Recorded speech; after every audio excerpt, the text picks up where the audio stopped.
I grew up in Cranford, New Jersey, Union County.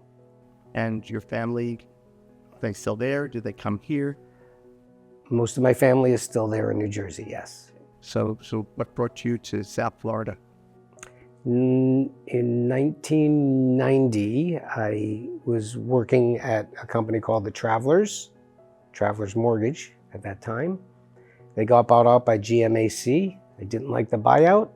I certainly didn't like the weather in New Jersey and the taxes and the traffic. So I packed up my car and started driving south. I ended up in Fort Lauderdale. I did soccer and cross country and track and field because in junior high, I realized all the other kids were growing taller than I was. And the first time I dribbled a basketball under somebody's legs, I said, this game isn't for me.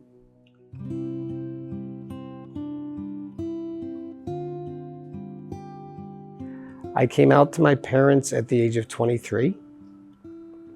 My father chose not to speak to me for 6 months until my mother threatened him with divorce.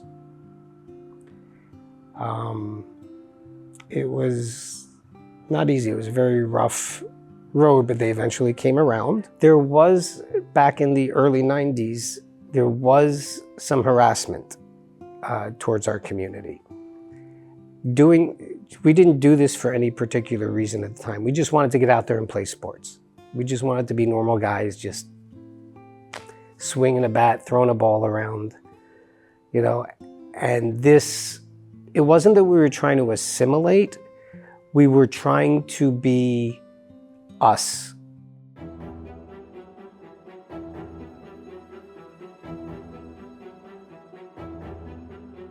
When the Copa was raided in the 90s, and it was a massive raid, the sheriff had Channel 7 helicopters, and he was in a limousine in a tuxedo and his wife in a long dress because they had been to some function, and he had some Russian diplomat or somebody from the police department in Moscow with him and his wife. And they just stormed into the club, and it was a real sort of like rehearsed or planned event. I mean, you mentioned Copa in 21. This was an era in which these bars were still being raided. Frequently. And I don't think people today quite understand what that meant. Do you remember those raids? I remember one particular raid at the Copa. It was, I want to say around 1 in the morning, which I was never a late night person, but there was a good band playing. I cannot remember the name of the band, but they had an act there that night. But the police came in and raided the place.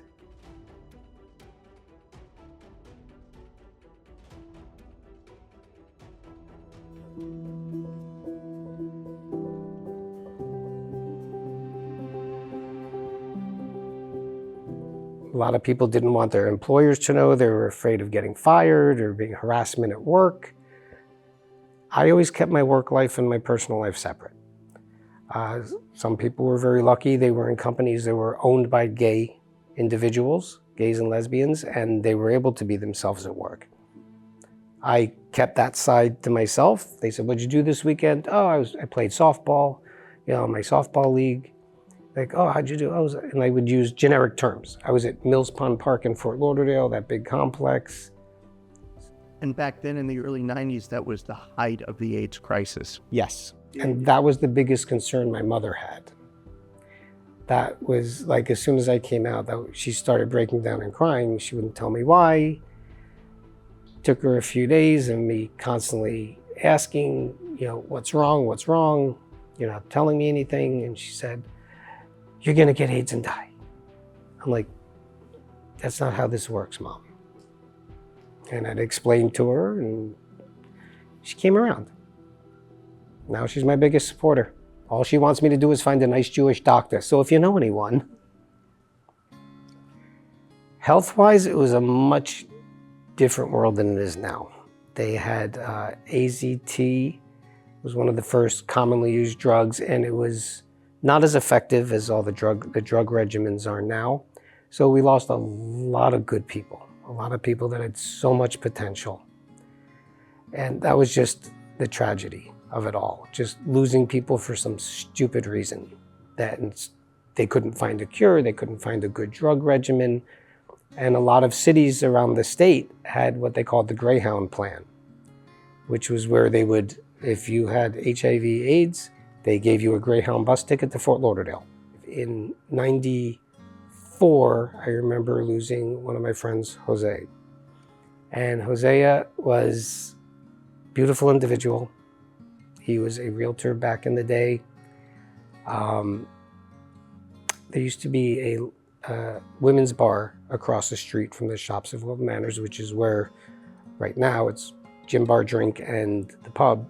It used to be JJ's the other side. And it was the closest bar. Sorry. I remember when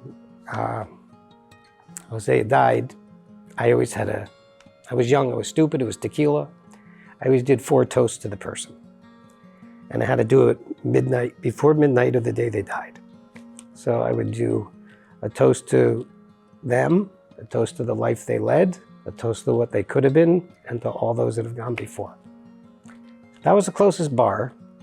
I remember Dirk Gilmore, Dave Liddy, and there was one other person in the car. We were at the ball fields, and it was about 11:15 at night, and I just started losing it. I said, I got to do my toast. Sorry. You never forget that stuff, unfortunately. But that meant that was my closure.